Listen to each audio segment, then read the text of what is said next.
இந்த திருப்பலியானது சபை பேரவை பொது பேரவை நல்ல முறையில் நடைபெற வேண்டியும், மேலும் இந்த இல்லமும் நிறுவனமும் வளர்ச்சிக்காகவும், இன்மேலும் மாணவர்களுடைய உடல் நலத்திற்காகவும் அருள் சோழனுடைய உடல் நலத்திற்காகவும் இந்த பள்ளியை ஒப்புக் கொடுத்து நாம் ஜெபிப்போம்.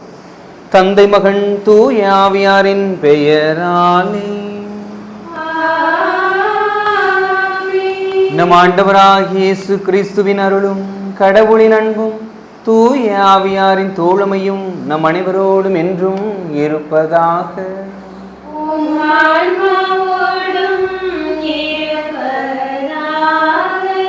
சகோதர சகோதரிகளே, தூய மறைநூலை கொண்டாட நாம் தகுதி பெறும் பொருட்டு நம் குற்றம் குரலை நினைத்து மனமருந்தி மன்னிப்பு வேண்டுவோம்.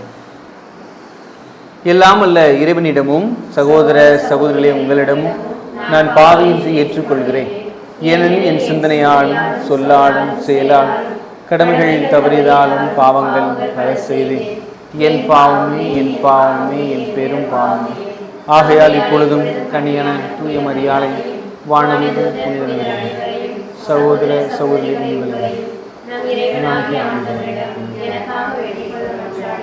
எல்லாம் அல்ல இறைவன் நம் மீது இரக்கம் வைத்து நம் பாவங்களை மன்னித்து நம்மை நிலை வாழ்வுக்கு அழைத்து செல்வாராக.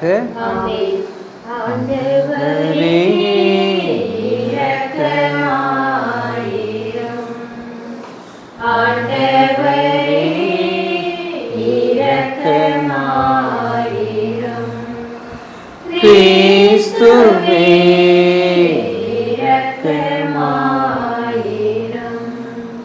கிறிஸ்துவே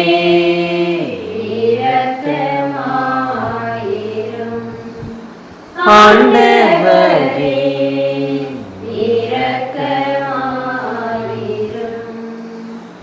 ஆண்டவரே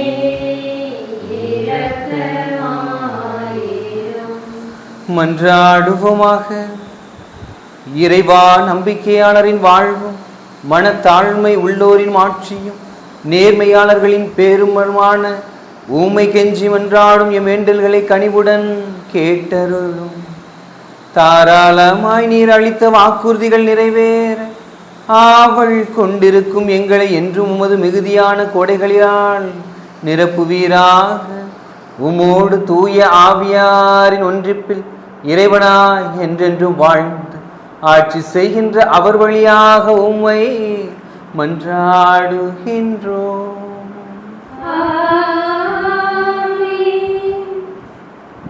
முதல் வாசகம். திருத்தூதர் பணிகள் நூலிலிருந்து வாசகம். பிரிவு 12 இறை வார்த்தைகள் 24 முதல் பிரிவு 13 இறை வார்த்தைகள் 5 முடியும். கடவுளின் வார்த்தை மென்மேலும் பரவியது. பர்னபாவும் சவுலும் தங்கள் திருத்தொண்டை முடித்த பின் மார்க் எனப்படும் யோவானை கூட்டிக் கொண்டு எருசலேமிலிருந்து திரும்பிச் சென்றனர். அந்தியோக்கிய திருச்சபையில் பர்னபா, நீகர் எனப்படும் சிமியோன், சிரேன் ஊரானாகிய லூக்கியு, குறுநில மன்னன் ஏரோது உடன் வளர்ந்த மனாயின் சவுல் ஆகியோர் இறைவாக்கினராகவும் போதகராகவும் இருந்தனர். அவர்கள் நோன்பிருந்து ஆண்டவரை வழிபடும் போது தூய ஆவியார் அவர்களிடம், பர்னபாவையும் சவுலையும் ஒரு தனிப்பட்ட பணிக்கென நான் அழைத்திருக்கிறேன். அந்த பணிக்காக அவர்களை ஒதுக்கி வையுங்கள் என்று கூறினார். அவர்கள் நோன்பிருந்து இறைவனிடம் வேண்டினார்கள். தங்கள் கைகளை அவ்விருவர் மீது வைத்து திருப்பணியில் அமர்த்தி அவர்களை அனுப்பி வைத்தார்கள். இவ்வாறு தூய ஆவியாரால் அனுப்பப்பட்டவர்கள் செலிக்கியாவுக்கு சென்றார்கள். அங்கிருந்து சைப்ரஸுக்கு கப்பலேறினார்கள். அவர்கள் சாலமி நகருக்கு வந்து அங்குள்ள யூதரின் தொழுகை கூடங்களில் கடவுளின் வார்த்தையை அறிவித்துள்ளார்கள். யோவானை தங்கள் உதவியாளராக கொண்டிருந்தார்கள். ஆண்டவரின் அருள்வாக்கு. நன்றி. பதிலுரை பாடல் பல்லவி. கடவுளே, மக்களினத்தார் உம்மை போற்றி புகழ்வார்களாக. கடவுளே, மக்களினத்தார் உம்மை போற்றி புகழ்வார்களாக. கடவுளே, எம் மீது இறங்கி எமக்கு ஆசி வழங்குவீராக.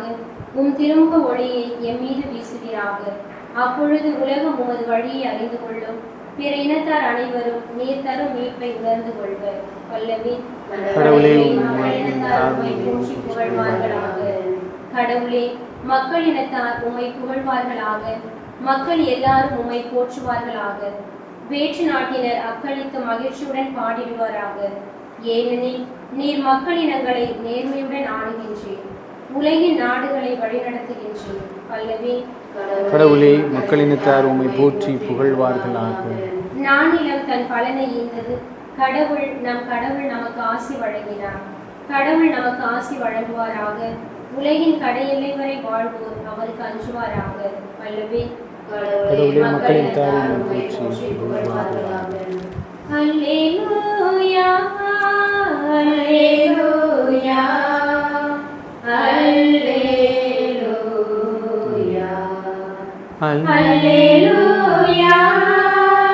அல்லேலூயா அல்லேலூயா.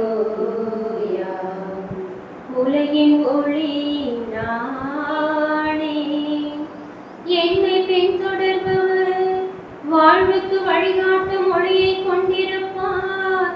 அல்லேலூயா அல்லேலூயா அல்லேலூயா அல்லேலூயா. ஆண்டவர் உங்களோடு இருப்பாராக. யோவான் எழுதிய தூய நற்செய்தியிலிருந்து வாசகம். யோவான் எழுதிய நற்செய்தி பிரிவு 12 இறை திருவசனங்கள் 44 தொடங்கி 50 முடிய. இயேசு உரத்த குரலில் கூறியது, என்னிடம் நம்பிக்கை கொள்பவர் என்னிடம் மட்டுமல்ல, என்னை அனுப்பியவரிடமே நம்பிக்கை கொள்கிறார். என்னை காண்பவரும் என்னை அனுப்பியவரையே காண்கிறார். என்னிடம் நம்பிக்கை கொள்பவர் இருளில் இராதபடி நான் ஒளியாக உலகிற்கு வந்தேன். நான் கூறும் வார்த்தைகளை கேட்டும் அவற்றை கடைபிடியாதவருக்கு தண்டனை தீர்ப்பு வழங்குபவன் நான் அல்ல. ஏனெனில் நான் உலகிற்கு தீர்ப்பு வழங்க வரவில்லை, மாறாக அதை மீட்கவே வந்தேன். என்னை புறக்கணித்து நான் சொல்வதை ஏற்றுக்கொள்ளாதவருக்கு தீர்ப்பளிக்கும் ஒன்று உண்டு, என் வார்த்தையே அது. இறுதி நாளில் அவர்களுக்கு அது தண்டனை தீர்ப்பு அளிக்கும். ஏனெனில் நானாக பேசவில்லை, என்னை அனுப்பிய தந்தையே நான் என்ன சொல்ல வேண்டும், என்ன பேச வேண்டும் என்பது பற்றி எனக்கு கட்டளை கொடுத்துள்ளார். அவருடைய கட்டளை நிலை வாழ்வு தருகிறது என்பது எனக்கு தெரியும். எனவே நான் சொல்பவற்றையெல்லாம் தந்தை என்னிடம் கூறியவாறே சொல்கிறேன் என்றார். ஆண்டவரின் அருள்வாக்கு. இயேசு கிறிஸ்துவில் பிரியமான சகோதரிகளே, சகோதரரே, கடவுள் தீர்ப்பளிக்கும் போது அவருடைய வார்த்தை தான் தீர்ப்பளிக்குது அப்படின்னு சொல்றார். வார்த்தைனா என்ன அப்படிங்கிறது ரொம்ப முக்கியம். இப்போ 129வது குறளில் திருவள்ளுவர் என்ன சொல்றாரு? தீயினார் சுட்டப்புண் உள்ளார் மாறாதே, நாவினால் சுட்டவிடு அப்படிங்கிறாரு. இதை சொல்லி முடிச்ச அந்த குறளோடு விட்டுவிடவில்லை, மாறாக 100வது திருக்குறளுக்கும் வர்றார். 100வது திருக்குறள் என்ன சொல்லுவார்னா, இனிய உளவாக இன்னாத கூறல் கனி இருக்குது காய் கவர்ந்துட்டு அப்படின்னா. இப்போ நீ உனக்கு கனி எது காய் எதுன்னு தெரிஞ்சிருச்சுனாலே உனக்கு ஏன் சுட போகுது அப்படிங்கிற ஒரு நிலை நமக்கு உண்டு. அப்போ நம்ம வாழ்க்கையில் வார்த்தை மேலாண்மை என்பது ரொம்ப முக்கியமாக இருக்கிறது.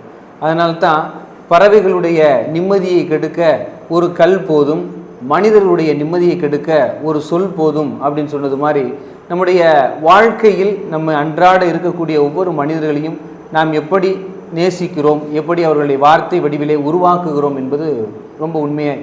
அதனால தான் யோவான் நற்செய்தி 1:14 அழகாக சொல்வார், வாக்கு மனிதரானார் நம்மிடையே குடிகொண்டார் அப்படின்னா தொடக்கத்தில் வாக்கு இருந்தது, அந்த வாக்கு கடவுளாக இருந்தது. இப்போ அந்த வாக்கு தான் தொடக்கத்திலிருந்து இறுதி வரைக்கும் அந்த வார்த்தை ரொம்ப முக்கியமாக இருக்கும்போது கடவுள் சொல்வார், இயேசு, இந்த விண்ணும் மண்ணும் ஒளிந்து போகும், ஆனால் இறை வார்த்தையோ அதில் இருக்கக்கூடிய சிற்றெழுத்தோ புள்ளியோ அழியாது அப்படின்னா அந்த அளவிற்கு அவருடைய வார்த்தைக்கு மகத்துவமும் மகிமையும் உண்டு என்பதை நாம் ஆழமாக சிந்தித்து பார்க்கக்கூடிய தருணத்தில் இருக்கிறோம். அன்னை மரியாள் தொடங்கி ஆபிரகாமில் தொடங்குற தொடக்க நூல் பார்த்தோம் அப்படின்னா, நீ போ, உன் இனத்தை பல்கி பெருகி வானத்து விண்மீன்களைப் போலவும் மணலைப் போலவும் மாற்றுவேன் என்று சொல்லுகிறார். அப்போ குறையுள்ள மனிதர்களை ஆண்டவர் தேர்ந்தெடுக்கிறார். முதல்ல ஆபிரகாமுக்கு குழந்தை இல்லை, அடுத்து யோசேப்பு ஒரு சிறுவன், அடுத்து மோசே திக்குவாயன், இப்படி தாவீது ஒரு கடைசியான புதலும் ஒரு ஆடு மேய்க்கக்கூடிய மனிதனாக இருக்கிறார். அடுத்து அன்னை மரியாள் சிறுமியாக இருக்கிறார். அடுத்து அப்படி பார்த்தோம்னா யோசேப்பு, அவருக்கு திருமண ஒப்பந்தமாகி இருக்கிறது, அந்த இடத்தில் யோசேப்பை எப்படி பயன்படுத்துகிறார். இப்படி பவுல் கிறிஸ்தவர்களை கொல்லக்கூடிய ஒரு மனிதராக இருந்தாலும் அவரை எப்படி கடவுள் தேர்ந்தெடுக்கிறார். இப்படி பலவீனத்தில் இருக்கக்கூடிய மனதுகளை பலசாலியாக மாற்றக்கூடியது ஆண்டவருடைய வேலையாக. இதை எப்படி பொருள் பார்க்கணும் அப்படின்னா, என்னதான் கோலியாத்து இந்த உலகிற்கு இருந்தாலும், கோலியாத்துகள் இருந்தாலும் ஆண்டவருக்கு தேவை தாவீது தான் என்பதை ஆழமாக பொருள் புரிந்து கொள்ள வேண்டும். என்னதான் அதிகாரம் இருக்குது, என்னதான் ஆயுதங்கள் இருக்குது, என்னதான் படைபலன் இருக்குது, கோலியாத்துக்கு எல்லாமே இருந்தது, பெரிய ஜைஜாண்டிக்காக இருந்தார் ஆள், கையில் ஆயுதங்கள் ஒன்று அவ்வளவு பெருசாக இருக்குது. ஆனால் தாவீது எடுத்துக்கொண்ட ஆயுதத்தை நாம் இன்று எடுத்துக்கொள்ள மறந்து விட்டோம். தாவீதை பார்த்து சவுல் பார்த்து சொல்றார், இந்த அந்த கத்தி எடுத்துக்க, அந்த கவசத்தை எடுத்துக்க, மாட்டிக்க அப்படின்னு சொல்லும்போது தாவீது அழகா சொன்னார், படைகளின் ஆண்டவர் என்னோடு இருக்கும்போது இதெல்லாம் எதுக்கியா எனக்கு அப்படின்னு சொல்லி அரசனுக்கே ஒரு அறிவுரை கொடுப்பது போல தாவீது புறப்படுகிறார். தன்னுடைய பழக்கப்பட்ட 5 கூழாங்கல்லையும் ஒரு கவனையும் எடுத்துக்கொண்டு அவ்வளவு பெரிய வீரனை பார்த்து செல்லுகிறார். ஏனோ குட்டையாக இருப்பதனால் அவர் உயரமாக இருக்கக்கூடிய ஒரு மாங்காய் எப்படி ஒரு மரத்தில் தொங்கும்போது கீழே இருந்து கல்லவட்டி எறிதோ, அதே போல கோலியாத்தை அவர் பார்த்தது ஆண்டவர் முன்னிலையில் இருக்கும்போது பார்த்தது ஒரு சிறிய ஒரு மாங்கனி போலத்தான். அதனால்தான் கல்லவட்டி எறிஞ்சோன்ன அந்த 5 கல்லை மட்டும் பயன்படுத்தி அவரை வீழ்த்தினார். ஆனால் இந்த 2வது கட்டத்தில் பார்க்கணும், அந்த வார்த்தை தாவீது பயன்படுத்திய வார்த்தை, எனக்கு ஆண்டவர் இருக்கிறார், படைகளின் ஆண்டவர் என்னோடு இருக்கும்போது இந்த ஆயுதங்கள் எதுக்கு என்று சொன்னியவ. அப்படியே இயேசுனுடைய வாழ்க்கையை பார்த்தோம் அப்படின்னா, அந்த சிறுவனிடம் எத்தனை அப்பங்கள் இருக்குது? 5 அப்பம் இருக்குது அப்படின்றார். அங்கே 5 கூழாங்கல்ல வச்சு கோலியாத்தை அடிக்கிறார், இங்கே 5 அப்பத்தை வச்சு 5000 பேருக்கு உணவு கொடுக்குறார். அப்போ அதை உணவு கொடுப்பதற்கு முன்பாக அந்த 5 அப்பத்தை எடுத்து விண்ணக தந்தையை போற்றி புகழுகிறார் என்று நான் பார்ப்போம். இப்போ ஆண்டவர் சொல்லக்கூடிய வல்லமை என்ன? வல்லவனுக்கு புல்லும் ஆயுதம் என்பது போல நாம் நம்மிடம் இருக்கக்கூடிய ஆயுதம் என்ன அப்படிங்கிறத பார்த்தோம் அப்படின்னா, நம்ம வார்த்தை மேலாண்மை ரொம்ப முக்கியம் அப்படின்னு சொல்லுவாங்க. அந்த வார்த்தை என்பது நம்ம மேலையும் கொண்டு போகும், கீழையும் கொண்டுட்டு வரும். வார்த்தையின் மூலமாக ஒரு மனிதனை கணிக்க முடியும் என்று சொல்லலாம், ஆனால் வாழ்க்கையின் மூலமாகவும் ஒரு மனிதனை கணிக்க முடியும் என்பது ரொம்ப உண்மை. எனவே நம்முடைய வார்த்தை எப்படி இருக்கிறது என்பதை நாம் ஆழமாக சிந்தித்து பார்க்க கடமைப்பட்டிருக்கிறோம். அதனால தான் அன்னை மரியாள் வானதூதர் சொல்லும்போது என்ன சொல்கிறாங்க அப்படின்னா, நான் ஆண்டவரின் அடிமை, உமது சொற்படி எனக்கு நிகழட்டும் என்று சொல்லி அந்த வார்த்தை மேலாண்மை அங்கு பயன்படுத்தக்கூடிய ஒரு பக்குவப்பட்ட பெண்மணி போல அங்கு நிற்கக்கூடிய அந்த சூழ்நிலையை நாம் பார்க்கும்போது நமக்கு மிகவும் வியப்பாக இருக்குது. எனவே அந்த நிலையிலே நான் பார்க்கும்போது என்னுடைய வார்த்தை பிறருக்கு உயிர் கொடுக்கிறதா, உயிர் எடுக்கிறதா? இந்த வாழ்க்கை முழுவதும் முடித்த பிறகு ஆண்டவுடைய வார்த்தை தான் நமக்கு தீர்ப்பு கொடுக்கும் என்றால் நாம் எப்படி அதை பயன்படுத்த போகிறோம் என்பதை ஆழமாக சிந்தித்து பார்க்க வேண்டும். எனவே வாழும்போது நம்ம கடவுளுக்கு உகந்த முறையில் வாழாமல் இருக்கிற வரைக்கும் ஆண்டவரே ஆண்டவரேன்னு சொல்கிறவங்கெல்லாம் விண்ணரசுக்குள் நுழைய முடியாது என்று ஆண்டவர் சொல்லும்போது, இந்த நல்ல கல்வன் கெட்ட கல்வனை பற்றி நாம் ஆழமாக சிந்தித்து பார்க்க வேண்டும். அந்த வார்த்தையினுடைய மேலாண்மையை 2 பேரும் அழகாக பயன்படுத்துவாங்க. எப்படின்னா, கெட்ட கல்வன் அழகா கடவுளை பார்த்து சொல்லுவார், ஆண்டவரை பார்த்து சொல்லுவார், நீர் உண்மையிலே மெஸ்ஸியாவாக இருந்தால் என்னையும் எங்களையும் உன்னையும் விடுவிச்சிரு, மண்ணை நோக்கி சொல்லுவார். ஏன் நல்ல கல்வன் சொல்கிறோம் அப்படிங்கிற காரணம் என்னென்னா, கெட்ட கல்வன் தரையை பார்க்குறான். அப்போ சாத்தானுடைய வேலை என்ன? ஆண்டவர் 40 நாள் நோன்பு இருக்கும்போது என்ன சாத்தான் செய்கிறான்? தரையிலேருந்து கல் எடுக்கிறான், அப்பமாக்கி சாப்பிடு. தரையை பார்த்து சொல்கிறான், மேலேருந்து கீழே குதி, தரையை பூரா காமிச்சு இதை பூரா உனக்கு தாரி என் காலில் விழு அப்படின்னு சொல்லிட்டு தரை மையப்படுத்தி, அதாவது மண்ணை மையப்படுத்தியே அந்த சாத்தான்கள் சிந்திக்கக்கூடியது போல இந்த கெட்ட கல்வனும் மண்ணை பார்த்தே தான் சிந்திக்கிறான். எனக்கு நீ ஆண்டவரோ எவனோ எனக்கு அதெல்லாம் தேவையில்லை, நீ கீழே இறக்கி விடு, நான் போகணும் அப்படிங்கிறது நான் மண்ணை அனுபவிக்க வேண்டும் என்பது சாத்தானுடைய விலை. நல்ல கல்வன் என்று பார்க்கும்போது அவன் விண்ணை நோக்கி பார்க்கிறான். ஆண்டவரே, நீர் இன்று வான்வீட்டில் இருக்கும்போது என்னையும் நீங்கள் வான்வீட்டில் கொண்டு வச்சிருக்கணும், நானும் மோடு இருக்குன்னு சொல்லும்போது ஆண்டவர் மண்ணை பார்த்தவனை மண்ணோடு வாக்குகிறார், விண்ணை பார்த்தவனை விண்ணுக்கு கொண்டு வருகிறார். நீ இன்றே என்னோடு வான்வீட்டில் இருப்பாய் என்று அவனுடைய வார்த்தை மேலாண்மையை அங்கு காட்டக்கூடியது. இவ்வளவு துன்பத்தில் இருந்தாலும் ஆண்டவர் சொல்லக்கூடியது என்னென்னா, உண்மையிலேயே சிலுவையில் தொங்கும்போது ஒருவருடைய நாக்கை வெட்டிடுவாங்க, எல்லார் நாக்கையுமே வெட்டிடுவாங்க. காரணம் என்னென்னா, கடவுளை சபிக்கக்கூடாது, 2வது யார் சிலுவையில் அறைஞ்சாலும் அவங்களையும் சபிக்கக்கூடாது. ஆனால் இயேசு கிறிஸ்துடைய நாவையோ பக்கத்து இந்த கல்வர்கள் நாவையோ வெட்டலை. காரணம், இயேசு கடவுளை சபிச்சான்னா அவனுடைய போதனை பொய்யாயிரும், நம்மளை சபிச்சான்னா இவன் மன்னிக்க, ஏன்னா மன்னிப்பை பற்றி ஆண்டவர் சொல்லியிருக்கிறான், மன்னியுங்கள் மன்னிப்பு. அப்போ இவன் இப்படி நம்மளை சபிச்சான்னா இவனுடைய போதனையை பொய்யாக்கி இவனை ஒரு சாத்தான் ஆக்கிடலாம் அப்படிங்கிறது அவருடைய நோக்கமாக இருந்தது. அப்போ பக்கத்தில் இருக்க கல்வர்களுடைய நாக்கை ஏன் வெட்டலினா, இவங்க சொல்லும்போது அதனுடைய தாக்கத்தில் மனித பலகீனம் இவர் சொல்ல தொடங்குவார் அப்படின்னு சொல்லிட்டு நாக்கை வெட்டாமல் வச்சிருக்கிறாங்க. ஆனால் அந்த நாக்கை ஆண்டவர் பயன்படுத்தக்கூடிய மேலாண்மை ரொம்ப முக்கியமாக இருந்துச்சு. என்னென்னா, ஆண்டவரை இவர்கள் அறியாது செய்கிறார்கள், இவர்களை மன்னியும் என்று அந்த இடத்தில் அவர் அவர்களையும் விண்ணை நோக்கி பார்க்க அழைப்பு விடுக்கிறார்.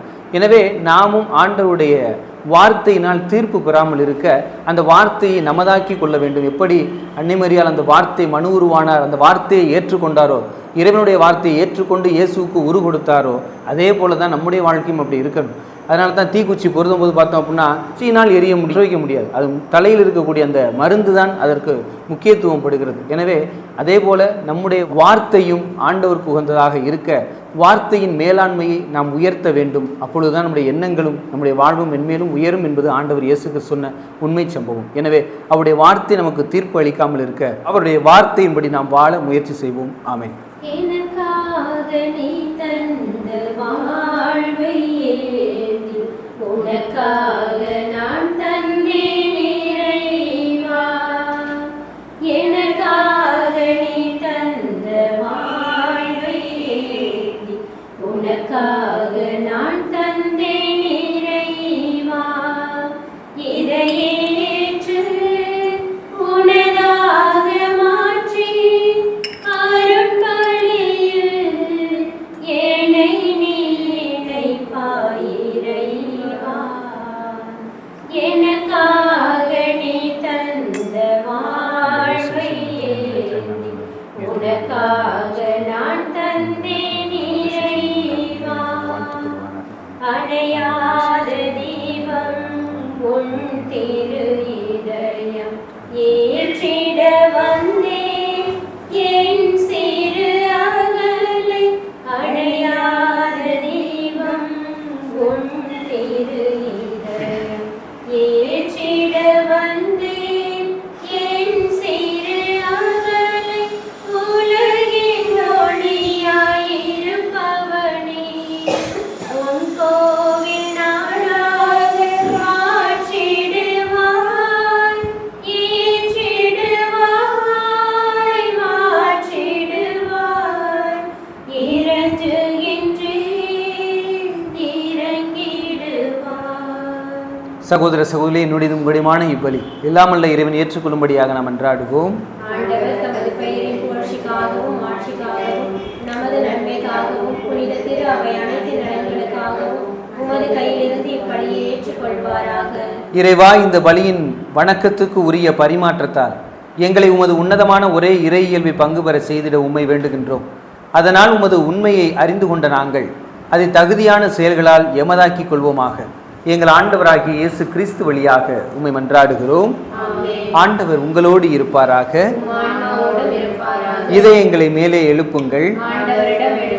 நம் இறைவனாகிய ஆண்டவருக்கு நன்றி கூறுவோம். ஆண்டவரே, எக்காலத்தில் உம்மை புகழ்ந்துரைப்பதும் எல்லாவற்றுக்கும் மேலாக எங்கள் பாஸ்காவாகிய கிறிஸ்து பலியான இச்சிறப்பான காலத்தில் உம்மை இன்னும் மிகுதியாக வாழ்த்தி போற்றுவதும் மெய்யாகவே தகுதியும் நீதியுமாகும். எங்கள் கடமையும் மீட்புக்கு உரிய செயலுமாகும். கிறிஸ்து வழியாகவே ஒளியின் மக்கள் நிலைவாழ்வில் நுழைகின்றன. விண்ணரசின் கதவுகள் நம்பிக்கையாளருக்கு திறந்துவிடப்படுகின்றன. ஏனெனில் சாவுக்கு உரிய எங்கள் வாழ்வும் அவரது சாவால் மீட்பு அடைந்து அவரது உயிர்ப்பிலே அனைவரது வாழ்வும் உயிர்த்தெழல் ஆயிற்று. ஆகவே பாஸ்கா மகிழ்ச்சி பொங்க அனைத்துலகின் மாந்தர் அனைவரும் அக்களிக்கின்றன. அவ்வாறே ஆற்றல் மிக்கோரும் அதிகாரம் கொண்ட தூதர்களும் உமதும் மாட்சியை புகழ்ந்து பாடி முடிவின்றி சொல்வதாவது: தூயவர் தூயவர் தூயவர், வான்படைகளின் கடவுளாம் ஆண்டவர். விண்ணகமும் மண்டகமும் உமது மாட்சியால் நிறைந்துள்ளன. உன்னதங்களிலே ஓசன்னா. ஆண்டவர் பெயரால் வருகிறவர் ஆசி பெற்றவர். உன்னதங்களிலே ஓசன்னா. ஆண்டவரே, நீர் மெய்யாகவே தூயவர், தூய்மை அனைத்திற்கும் ஊற்று. ஆகவே உம்முடைய ஆவியை பொழிந்து இக்காணிக்கைகளை தூய்மைப்படுத்த உம்மை வேண்டுகின்றோம். இவ்வாறு எங்கள் ஆண்டவர் இயேசு கிறிஸ்துவின் உடலாகவும் இரத்தமாகவும் எங்களுக்கு மாறுபனவாக அவர் பாடுபட உளம் கனிந்து தம்மை கையளித்த போது அப்பத்தை எடுத்து நன்றி செலுத்தி அதை பிட்டு தம் சீடர்களுக்கு அளித்து இயேசு கூறியதாவது: அனைவரும் இதிலிருந்து பெற்று உண்ணுங்கள், ஏனெனில் இது உங்களுக்காக கையளிக்கப்படும் என் உடல்.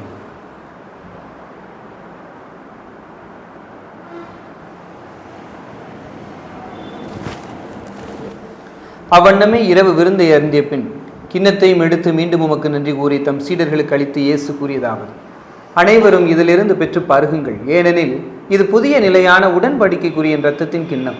இது பாவ மன்னிப்புக்கென்று உங்களுக்காகவும் பலருக்காகவும் சிந்தப்படும். இதை என் நினைவாக செய்யுங்கள்.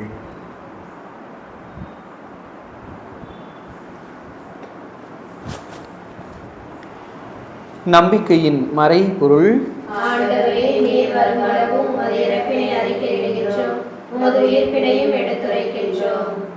ஆகவே ஆண்டவரே, நாங்கள் கிறிஸ்துவின் இறப்பினை உயிர்ப்பினை நினைவு கூர்ந்து வாழ்வு தரும் அப்பத்தை மீட்பு அளிக்கும் கிண்ணத்தை உமக்கு ஒப்புக் கொடுக்கின்றோம்.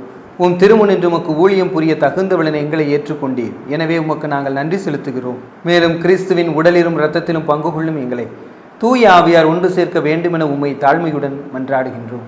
ஆண்டவரே, உலகெங்கும் பரவி இருக்கும் அது திரு அவை நினைவு கூர்ந்தருளும். எங்கள் திருத்தந்தை பிரான்சிஸ், எங்கள் ஆயர் ஆனந்தம், எல்லா திருநிலையினராகிய அனைவரோடும் உமது திரு அவை அன்பில் நிறைவு பெறச் செய்தருளும். மேலும் உயிர்த்தெழும் எதிர்நோக்குடன் துயில் கொள்ளும் எங்கள் சகோதரர் சகோதரிகளையும் இறந்தோர் அனைவரையும் இரக்கத்துடன் நினைவு கூர்ந்து உமது திருமுக ஒளியினுள் ஏற்றருளும். எங்கள் அனைவர் மீதும் இரக்கமாயிரும். கடவுளின் கன்னித்தாயான புனித மரியா, அவருடைய கணவரான புனித யோசேப்பு, புனித திருத்தூதர்கள், இவ்வுலகில் உமக்கு உகந்தவராய் இருந்தோர் ஆகிய புனிதர் அனைவருடனும் நாங்கள் நிறைவாழ்வில் பங்கு கொள்ளும் தகுதி பெற்று உம் திருமகன் இயேசு கிறிஸ்து வழியாக உம்மை புகழ்ந்தேத்து மரமருள உம்மை மன்றாடுகின்றோம். இவர் வழியாக இவரோடு இவரில் எல்லாம் வல்ல தந்தையே, தூய ஆவியாரின் ஒன்றிப்பில் எல்லா புகழும் ஆட்சியும் என்றென்றும் உமக்கே உரியதே.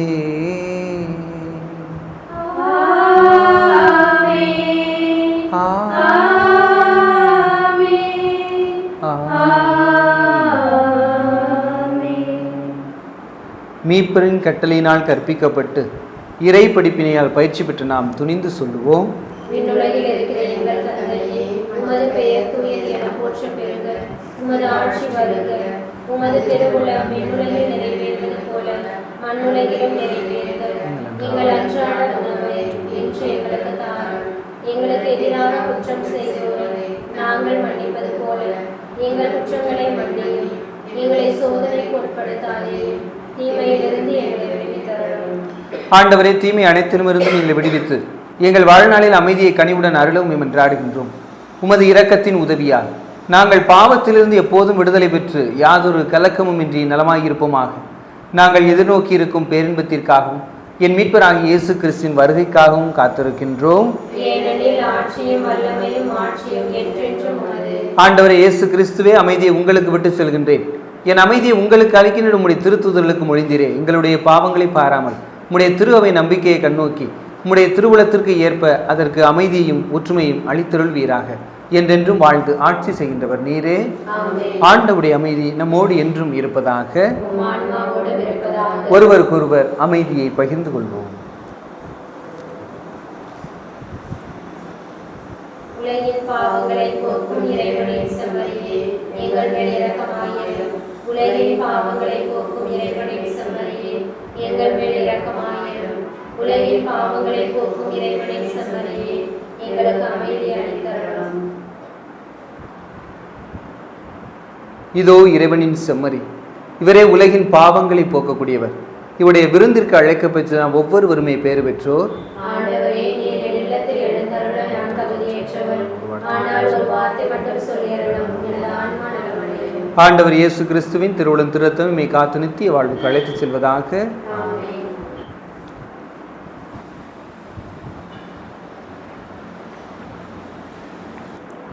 நன்றி கூறி மன்றாடுவோமாக. ஆண்டவரே, விண்ணக மறை நிகழ்வுகளால் நீர் நிறைவு செய்தவும் மக்களுடன் கனிவாய் தங்கியிருக்கவும் உம்மை வேண்டுகின்றோம். பழைய நிலையிலிருந்து வாழ்வின் புதிய நிலைக்கு நாங்கள் கடந்து செல்ல அருள் புரிவீராக. எங்கள் ஆண்டவராகிய இயேசு கிறிஸ்து வழியாக உம்மை மன்றாடுகின்றோம். ஆண்டவர் உங்களோடு இருப்பாராக.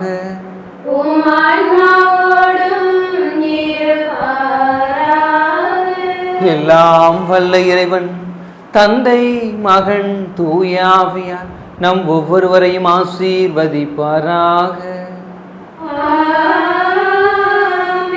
சென்று வாழுங்கள், வாழ்வின் பலி தொடர்கின்றது.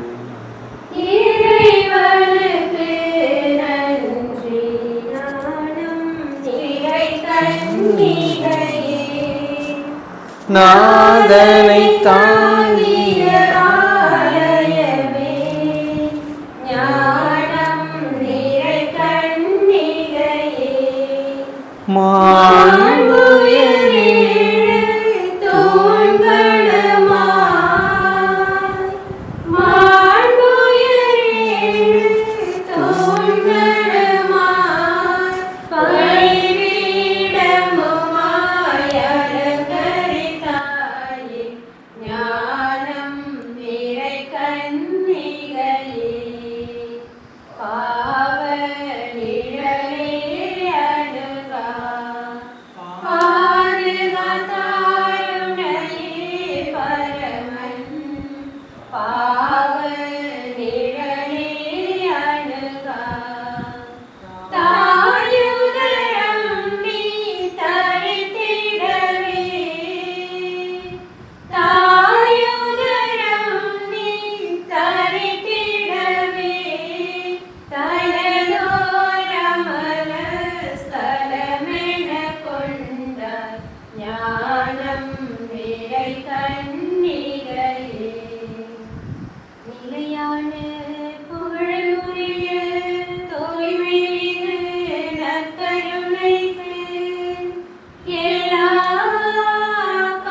ஆவியாரின் பெயராலே